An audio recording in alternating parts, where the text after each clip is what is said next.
Right, hello everybody. I thought I'd do a little tutorial today on these number plates. Okay, because I just come to me late last night, and I only done a few. By the time you get to see this video, there should be a freebie up on my website and on the Facebook group. Okay, so you print them out. I've printed them onto medium weight card, yeah, and then mounted on about 300 GSM. Okay, so it's nice and sturdy. And then cut them out like so. I'm going to do some more black ones and everything because I really like those.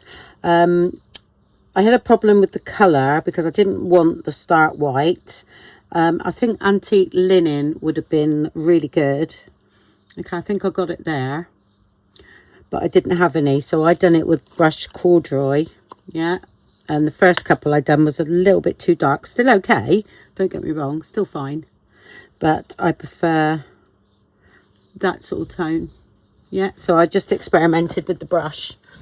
Yeah, what I've done there, hold on a minute, I don't want to lose all these bits. I've already done this one, and I quite like the way that I got that in the end. Wait a minute, you can see everything going now, can't you? So all I done was, I had one of these brushes that was gifted to me a while ago, and I put some on there, so I didn't get very much on. Yeah, and all I done was just sort of do what you normally done. But I'd done them before they were cut out, so it's easier. Yeah. Okay, so I just do what I normally done. Might as well do it with this one because it's easier. I can hold it and do that. Yeah. And then I've got the sort of tone that I like. Not too heavy. But like I said, the first couple were a bit too much ink. So I've done that. Then you must ink up the edges next, okay? So because you can get the stuff on here and then that's it. It will stay white, really. So we'll use that one. And just ink up the edges. Oh, these are dinky, but I did want some small ones, but I've actually taken away the small ones, but I like them. I think they would come in handy, but I'm not sure whether you get a little brad. It might be just that little bit too small.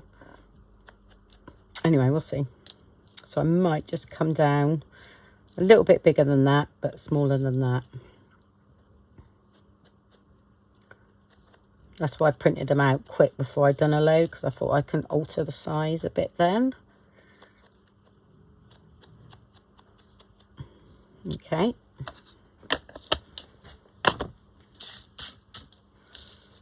So that's that done. All right. Right, there's two ways you can do it. If you're going to use the glossy accents, all right, the only reason I haven't used it, I love using this, there's no problem with it at all, but it takes a while to dry, okay?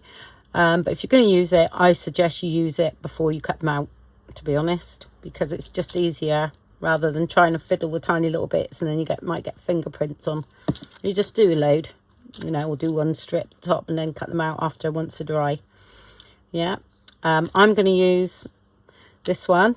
This is just a thicker version of clear embossing powder.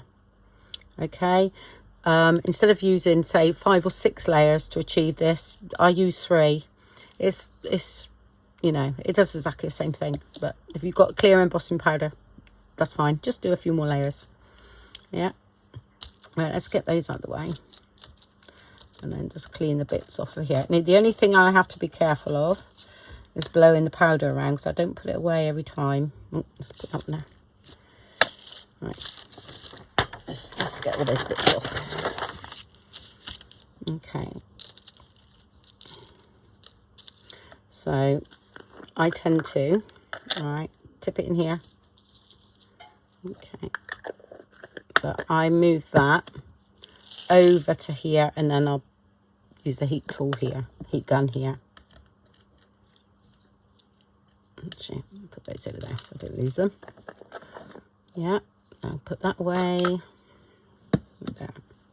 And that's that. And then you need a Versamark. Yeah. And a pair of tweezers because they're small. And I literally use it right on that tip there. because if that's going to be covered, it's going to be there like that. And then I'll dab it in here. Right, do I need to come up a little bit? I think I can actually. Hold on. Just zoom in a bit more. I think we've got enough room there. Yeah, okay. Right, so we've got that on the tweezers, and then let's give it a squish in there. Yeah. And while that's damp, you put it in here. Actually, I'll move that over there. There. Okay, and you cover that. Right. I've just got to get in the right place, and then I'm directing my heat away from that powder, because if you go near it, it will go everywhere. Okay, and then all right, I should have got the quiet one. Anyway, I'll turn the volume down when I do this. Okay, so you just watch.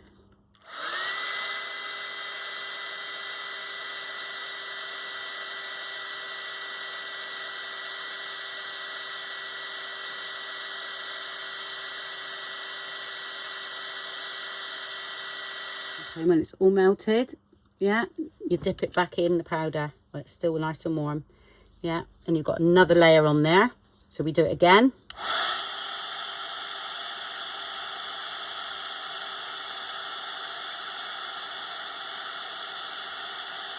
And dip it again.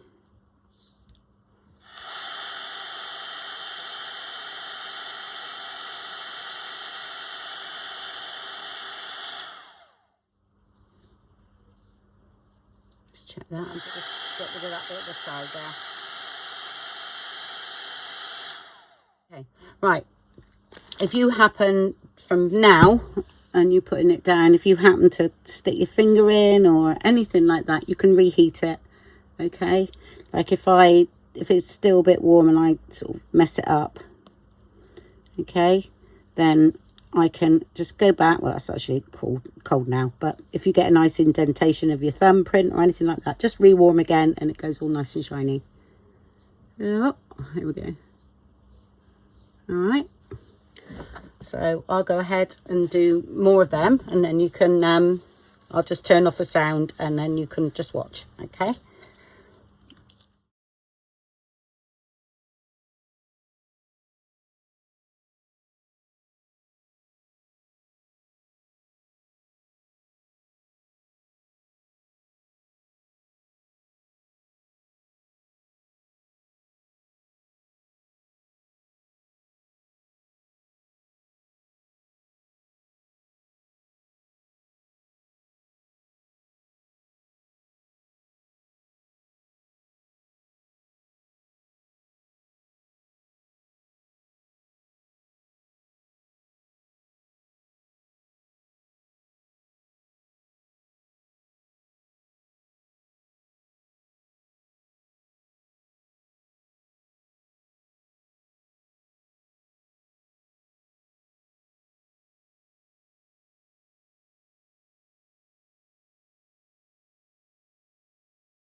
Okay, don't think that's wasted. It just goes straight back in your pot.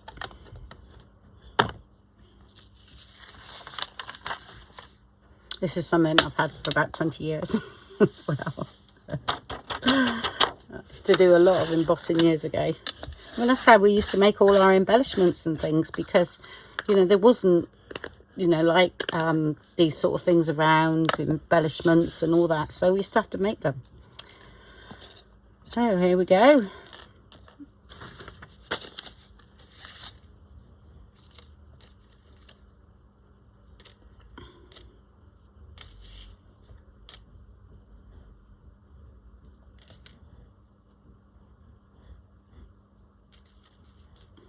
There you go. Oh, another one. There. Okay, so I hope you enjoyed that. little tutorial, and I'll speak to you soon. Bye for now.